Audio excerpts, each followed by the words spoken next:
സുഭാഷിതങ്ങൾ അധ്യായം 28. ആരും പിന്തുടരാത്തപ്പോഴും ദുഷ്ടർ പേടിച്ചോടുന്നു. നീതിമാന്മാരാവട്ടെ സിംഹത്തെപ്പോലെ ധീരരാണ്. അന്യായം പെരുകുമ്പോൾ നാട്ടിൽ പല ഭരണാധിപന്മാർ ഉണ്ടാകുന്നു. ബുദ്ധിയും പരിജ്ഞാനവും ഉള്ളവർ അതിൻ്റെ സുസ്ഥിതി ദീർഘകാലം നിലനിർത്തും. ദരിദ്രനെ പീഡിപ്പിക്കുന്ന അധികാരി ഭക്ഷ്യവിളകൾ നശിപ്പിക്കുന്ന പേമാരിയാണ്. നിയമം ലംഘിക്കുന്നവൻ ദുഷ്ടരെ പ്രശംസിക്കുന്നു. നിയമം പാലിക്കുന്നവൻ അവരോട് ഏറ്റുമുട്ടുന്നു. ദുഷ്ടർ നീതി അറിയുന്നില്ല. കർത്താവിനെ തേടുന്നവർ അത് പൂർണ്ണമായും മനസ്സിലാക്കുന്നു. വക്രബുദ്ധിയായ ധനവാനേക്കാൾ സത്യസന്ധനായ ദരിദ്രനാണ് ശ്രേഷ്ഠൻ. കൽപ്പന പാലിക്കുന്ന പുത്രൻ ജ്ഞാനിയാണ്. ദുർവൃത്തന്മാരുമായി കൂട്ടുകൂടുന്നവൻ പിതാവിന് അപമാനം വരുത്തിവെക്കുന്നു. പലിശയും കൊള്ളലാഭവും വഴി നേടിയ സമ്പത്ത് ദരിദ്രരോട് ദയയുള്ളവന്റെ കയ്യിൽ ചെന്നു ചേരും. നിയമം വകവയ്ക്കാത്തവന്റെ പ്രാർത്ഥന പോലും വെറുപ്പുളവാക്കുന്നു. സത്യസന്ധനെ ദുർമാർഗത്തിലേക്ക് നയിക്കുന്നവൻ താൻ കുഴിച്ച കുഴിയിൽ തന്നെ വീഴും. നിഷ്കളങ്കർക്ക് നന്മ ഭവിക്കും. താനൊരു ജ്ഞാനിയാണെന്ന് ധനികൻ വിചാരിക്കുന്നു. ബുദ്ധിമാനായ ദരിദ്രൻ അവന്റെ തനി നിറം കണ്ടുപിടിക്കുന്നു. നീതിമാന്മാരുടെ വിജയത്തിൽ എങ്ങും ആഹ്ലാദം തിരതില്ലെന്നു.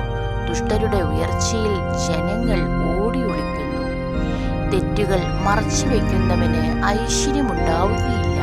അവ ഏറ്റുപറഞ്ഞ് പരിത്യജിക്കുന്നവന് കരുണ ലഭിക്കും. നിരന്തരം ദൈവഭക്തിയിൽ കഴിയുന്നവൻ അനുഗ്രഹീതനാണ്. ഹൃദയം കഠിനമാക്കി വെക്കുന്നവൻ ദുരിതമനുഭവിക്കും. നിസ്സഹായരുടെ മേൽ ഭരണം നടത്തുന്ന ദുഷ്ടനായ രാജാവ് ഗർജിക്കുന്ന സിംഹത്തെയോ ഇര തേടുന്ന കരടിയെയോ പോലെയാണ്. ബുദ്ധിശൂന്യനായ രാജാവ് പ്രജകളെ ക്രൂരമായി പീഡിപ്പിക്കുന്നു. കൊള്ളലാഭം വെറുക്കുന്നവന് ആയുസ് വർദ്ധിക്കും. കൊലപാതകി മരണം വരെ അലഞ്ഞു തിരിയട്ടെ.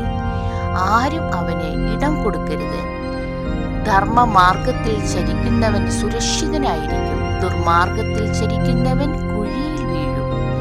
മണ്ണിൽ അധ്വാനിക്കുന്നവന് വേണ്ടത്ര ആഹാരം കിട്ടും. പാഴ്വേല ചെയ്യുന്നവൻ കടുത്ത ദാരിദ്ര്യം അനുഭവിക്കും. വിശ്വസ്തൻ സമൃദ്ധമായി അനുഗ്രഹിക്കപ്പെടും. ധനികനാവാൻ തിടുക്കം കൂട്ടുന്നവൻ ശിക്ഷിക്കപ്പെടാതിരിക്കുകയില്ല.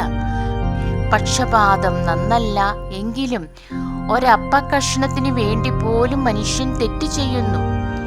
ലുബ്ധൻ സമ്പത്തിനു പിന്നാലെ പരക്കം പായുന്നു. തന്റെ ദാരിദ്ര്യം പിടികൂടുമെന്ന് അവൻ അറിയുന്നില്ല. മുഖസ്തുതി പറയുന്നവനേക്കാൾ ശാസിക്കുന്നവനാണ് പിന്നീട് പ്രീതിപാത്രമാവുക. അപ്പനിൽ നിന്നോ അമ്മയിൽ നിന്നോ പിടിച്ചു പറിച്ചിട്ട് അത് തെറ്റല്ല എന്ന് പറയുന്നവൻ ധ്വംസകന്റെ കൂട്ടുകാരനാണ്. അത്യാഗ്രഹികൾ കലഹം ഇളക്കിവിടുന്നു.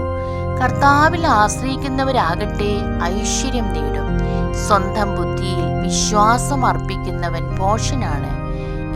ജ്ഞാനമാർഗത്തിൽ ചരിക്കുന്നവൻ സുരക്ഷിതനായിരിക്കും. ദരിദ്രർക്ക് ദാനം ചെയ്യുന്നവൻ ക്ഷാമം അനുഭവിക്കുകയില്ല. അവരുടെ നേരെ കണ്ണടയ്ക്കുന്നവന് ശാപത്തിന്മേൽ ശാപമുണ്ടാകും. ദുഷ്ടരുടെ ഉയർച്ചയിൽ ആളുകൾ ഓടിയൊളിക്കുന്നു.